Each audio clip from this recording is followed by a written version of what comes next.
This exposition on the 9 levels of prayer is biblical. It is in the gospel. It is a representation of the gospel message. Matthew 5:48 sums it up. Not only the gospel, but also in the Psalms and the epistles. Oh, absolutely. Yeah. Throughout all of sacred scripture. Right. So there's, and this is, when I mentioned at the beginning of the video some of my pet peeves, they're going to start to make more and more sense as we continue to peel these layers.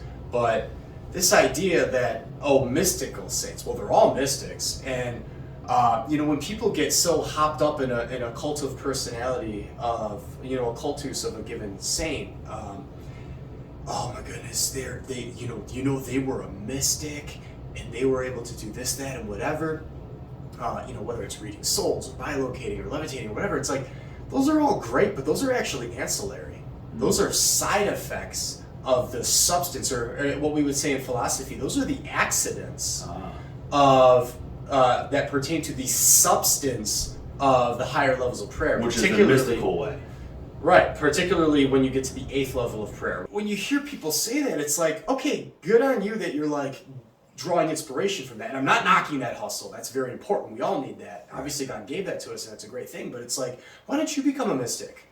Like, everyone you ever meet is supposed to be destined to become a mystic. Wow. It's not that, it's we need to kind of like demystify what it is to become a mystic. Right. Mystics are all around you. They're all around you.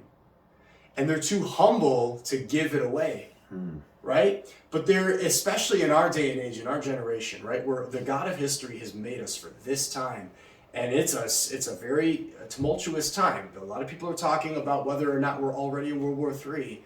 And it's funny because the Holy Father himself, Pope Francis, back in, I believe it was 2013, said we're in World War III. Really? Remember World War III back then? Absolutely.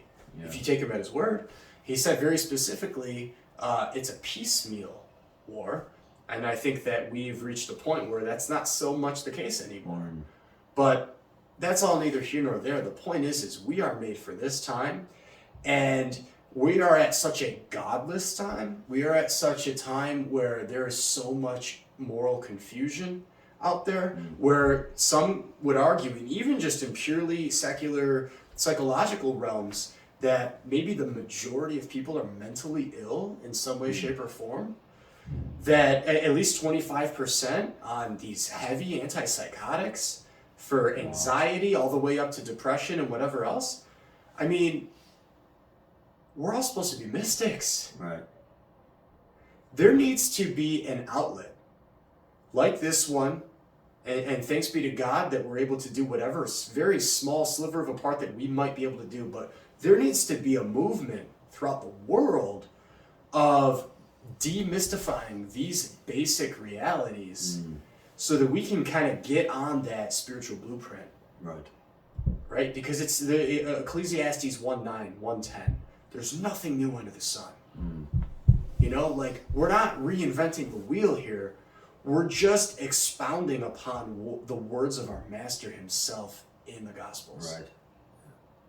Which, of course, you see reflected back in the Psalms, right? The book of Hebrews says how the old is a foreshadowing of the new, and the new is the fulfillment of the old. You're going to see it in the epistles. You're going to see it in the book of Revelation. You're going to see it everywhere. And by the way, Revelation 12:11 is the testimony of the saints, along with the blood of the Lamb, that's going to defeat the devil. Right. So we need to bring this out. Right.